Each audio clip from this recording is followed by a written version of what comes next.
प्रथम आम कड़े तेल पकईकि पोटल को भल भाव में भाजी पोटल को तापर कड़े तेल पकई से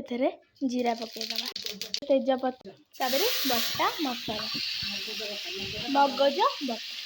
भल भाव में कषेवा से साधा मसला गुंडा पकईदबा तापर गोलैदबा टिके कस्तूरी मेथी पकईवा दालचीनी पाउडर टिके चाइनीज सॉल्ट गोलैदबा भल भाव में आलू को सिझेकी एमती काटिदबा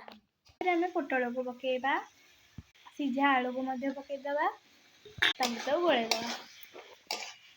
मिनिट गोलैदबा तापर ढांकुणी को खोलदबा टिके एपट सेपट करदबा ताकू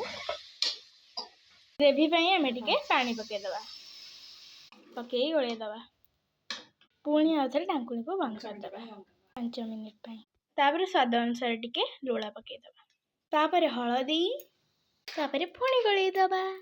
ढांकुणी को बंद करदबा तापर ढांकुणी को खोली एथरे गरम मसला पकईबा गरम मसला पकईकि एथरे आमे बंद करदबा गरम गरम आमे सर्व करवा आलू पोटल रसा एबे हमर रेडी हो गला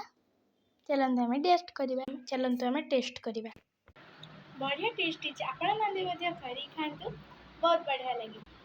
टेस्टी आलू और पोटल रसा।